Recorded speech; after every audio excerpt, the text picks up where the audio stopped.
Shalom, salam sehat. Ini adalah podcast majalah Narwastu yang ke-171. Saat ini saya bersama dua orang suami istri yang luar biasa, yang inspiratif. Keduanya juga bergelut di dunia hukum. Beliau adalah Bapak Dr. Disiplin Manao, SH, Dr. Teologia. Beliau ini masih Wakil Ketua PT TUN di Surabaya.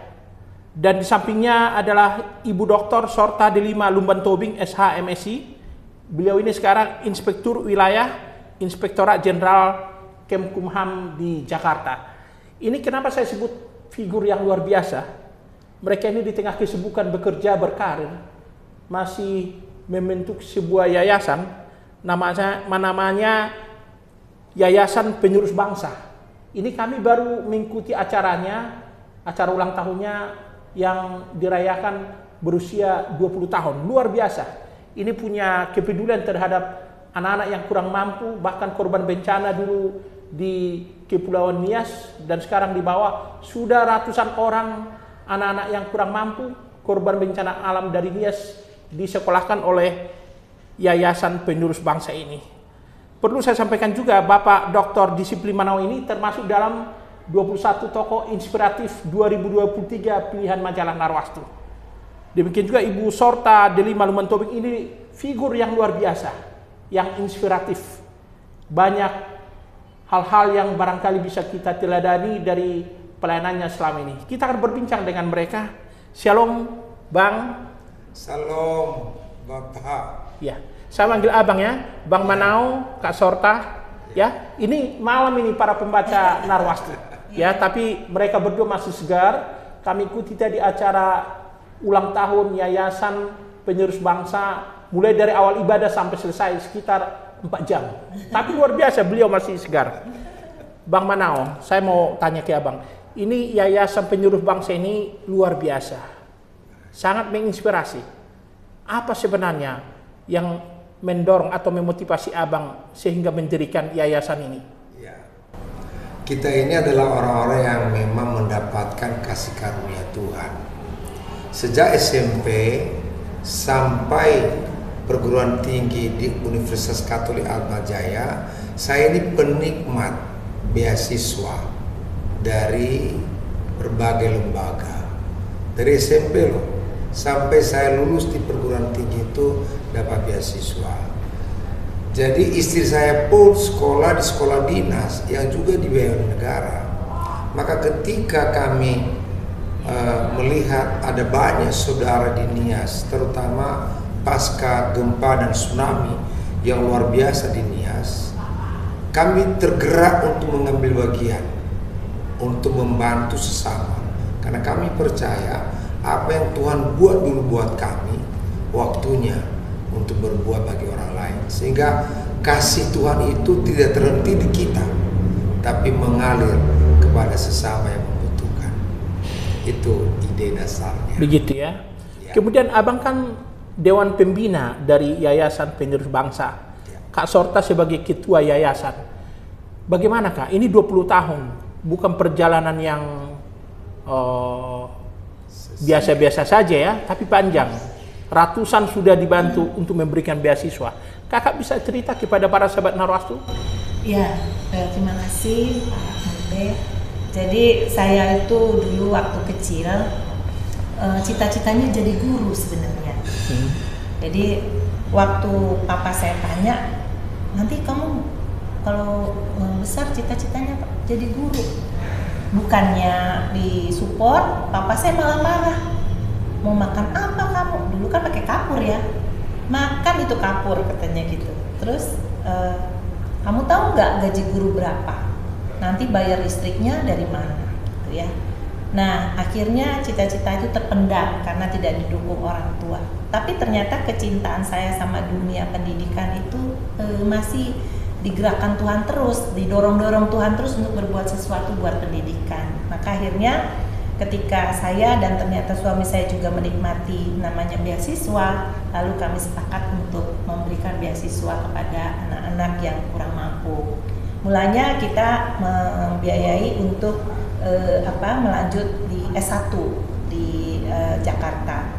Namun karena ada lagi juga SMK di Nias yang juga butuh adanya penyandang, adanya pemerhati, penerus untuk pengurus di sana. Akhirnya kami sekarang juga full untuk mengurus Yayasan Pendidikan di sana. Jadi ada banyak anak-anak di Yayasan Bakti Luhur SMK itu sudah juga usianya sudah 20 tahunan, itu kami support untuk melaksanakan pendidikan di sana. Iya.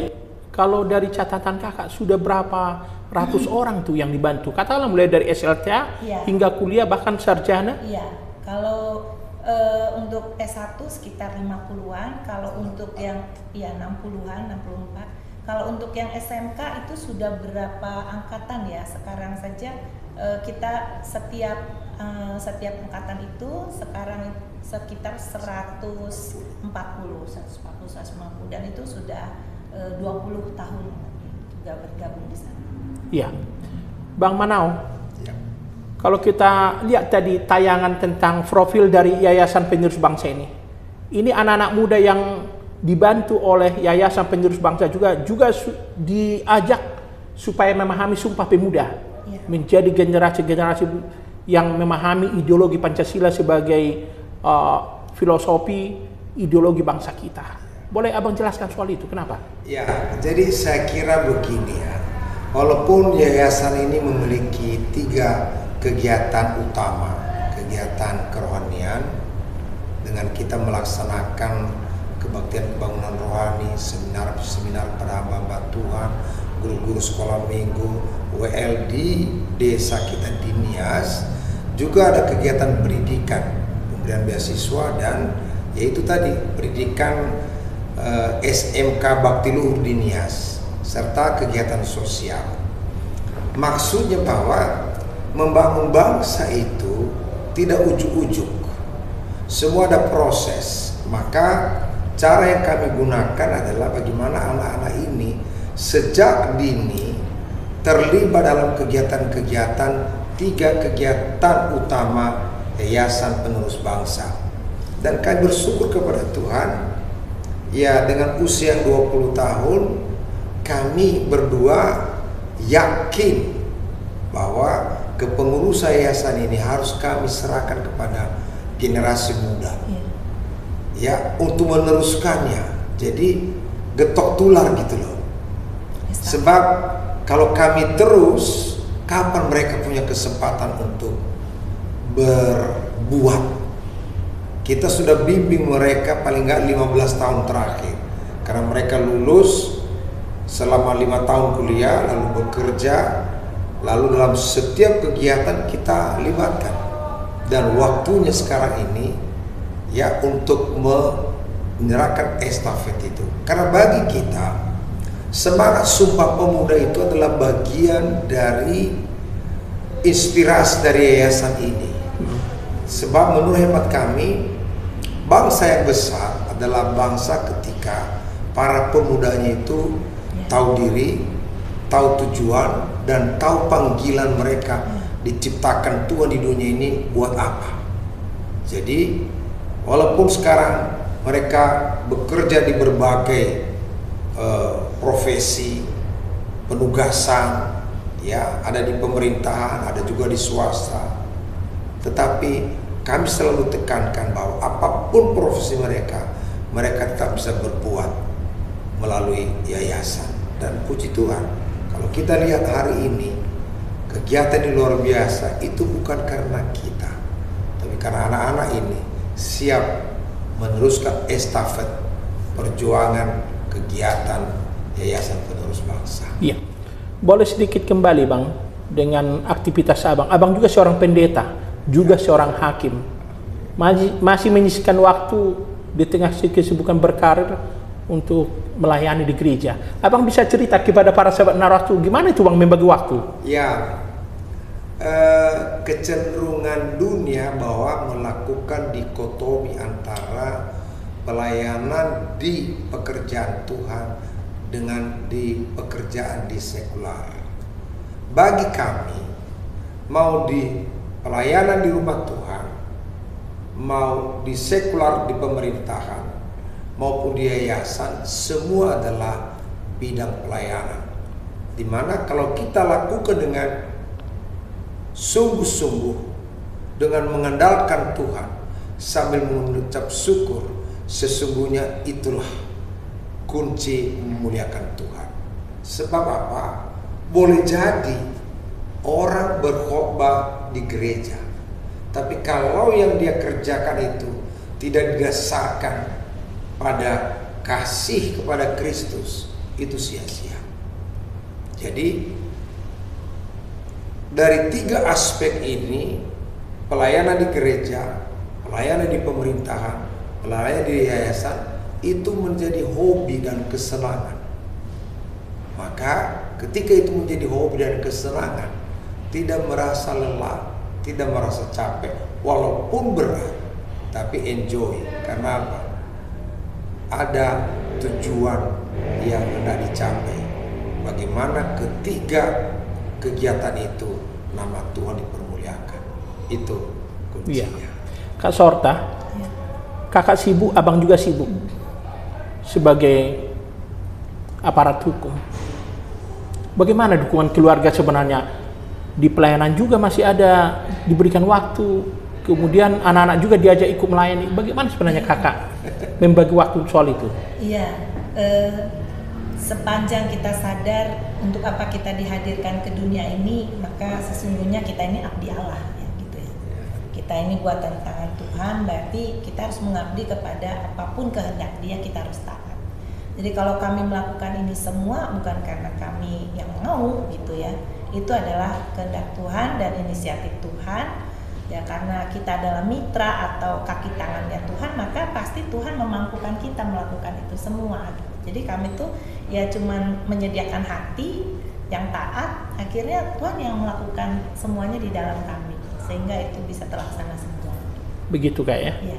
Kemudian kalau kakak bicara soal dukungan anak-anak lah, Iya. kan anak-anak berarti kakak jadi kurang memberikan atensi karena kegiatan ini juga memperhatikan banyak orang ya, yang kurang mampu di bidang pendidikan gitu. Nah, untuk ke depan apa rencana kakak selanjutnya? Ini 20 tahun apa? Iya. Justru kami itu di setiap kesempatan pelayanan melibatkan anak-anak. Anak-anak selalu kami ikut sertakan, sehingga harapan kami nantinya itu ada estafet, mereka pun yang akan melanjutkan pelayanan ini gitu. Baik pelayanan di gereja, di yayasan, di pekerjaan kami, selalu anak-anak kami libatkan. Bahkan sekarang mereka kan sudah pada kerja, mereka duluan yang menjadi sponsor atau yang donatur untuk anak-anak di yayasan ini, mulai bisa memberi dari sebagian gaji mereka sumbangkan. Sampai gitu ya? Sudah mulai begitu. Jadi apa yang kami ajarkan itu puji Tuhan diteruskan sama anak-anak. Berapa anak kak itu? Kami anaknya 5 orang, tapi yang sudah bekerja 4. Gitu, dan 4 orang ini sudah ikut memberikan, semua sudah memberikan donasi gitu ya? Sudah memberikan atensinya, tenaganya, materinya untuk yayasan ini. Oke. Sebagai seorang perempuan yang berkarir kak, kalau ditanya apa sih obsesi kakak dalam hidup ini? Mengabdi kepada Tuhan, menjadi hambanya yang taat dan setia kepada Dia. Apapun Dia perintahkan, jalanin aja. Pasti Dia akan tambahkan terus kepercayaan lain, pekerjaan lain, dan terus gitu. Ya. Kemudian ini juga ada hadiah Natal terindah dari majalah Narwastu buat kakak ini. Iya. Sebagai hadiah Natal, kakak masuk dalam 21 tokoh inspiratif 2024 pilihan majalah Narwastu. Tentu orang yang kami tokohkan sebelumnya sudah pernah diberitakan Narwastu. Ini tentu ada seleksi.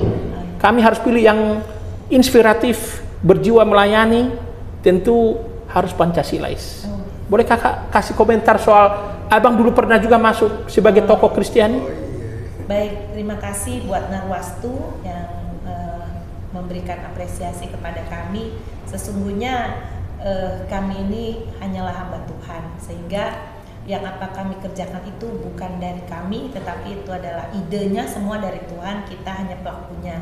Maka ketika Narwastu memberikan apresiasi itu, biarlah kiranya Narwastu terus diberkati dalam pelayanannya dan dipakai Tuhan. Lebih lagi heran karena setiap kita panggilannya berbeda-beda. Itu pasti Narwastu juga mendapat pesan dari Tuhan, maka melaksanakan panggilan itu dalam wujud buletin atau media publikasi di Narwastu ini. Maka teruslah kita berkarya di bidang kita masing-masing, menjadi berkat banyak orang dan memuliakan Tuhan. Iya. Untuk kakak, ini kita berada di akhir tahun 2024 ya. Ya. Boleh kakak cerita apa biasanya tradisi Natal yang kakak lakukan bersama keluarga? Ya. Natal itu kan kegembiraan, kita merayakan hari kelahiran Yesus. Ya. Silahkan ya. Baik, kalau Natal itu biasanya kita ingin berbagi bersama ya dengan keluarga besar, karena disitulah kesempatan kita diizinkan cuti bersama keluarga. Maka kita akan kumpul, bukan saja keluarga kecil, pokoknya di komunitas-komunitas keluarga di mana ada kegiatan untuk merayakan Natal, kita berusaha hadir dan kita bersuka cita bersama dan berbagi bersama. Begitu ya. Yang terakhir untuk Bang Manao, kita juga akan meninggalkan 2024, akan memasuki tahun baru 2025. Sebagai seorang hamba Tuhan, sebagai seorang figur yang inspiratif, apa pesan abang kepada para sahabat Narwastu ketika kita akan meninggalkan 2024 dan memasuki tahun baru 2025? Silakan Bang. Ya, jadi akan meninggalkan 2024 dengan penuh kenangan, banyak suka duka dan banyak kegiatan yang sudah kita pernah lakukan. Tolong itu jangan dihitung-hitung, tapi hitunglah yang akan kita kerjakan di tahun 2025 yang akan datang. Apakah itu di bidang pekerjaan kita makin sungguh-sungguh menjadi garam dan terang dunia, di bidang pelayanan makin sungguh-sungguh melayani Tuhan dengan segenap hati, dengan segenap akal budi, dengan segenap kekuatan kita. Karena sesungguhnya kalaupun kita bisa melakukan, bukan karena kita hebat, tapi Tuhan mengerjakannya di dalam kita masing-masing. Tuhan Yesus memberkati. Ya, Bang Manao, Kak Sorta, terima kasih atas waktunya. Ya, para sahabat Narwastu, itu perbincangan yang sangat menginspirasi dengan suami istri. Beliau ini pelayan yang tangguh, ya, figur orang tua yang berhasil mendidik anak-anak 5 orang. Ya, untuk mengikuti kiprahnya lebih jauh lagi, jangan lupa simak majalah Narwastu edisi cetak. Nanti akan kita tuliskan, kita beritakan juga kiprah atau testimoni mereka di majalah Narwastu yang kita cintai ini. Akhirnya kami undur diri. Shalom, salam sehat, salam kasih Narwastu, salam Pancasila. Tuhan memberkati Indonesia.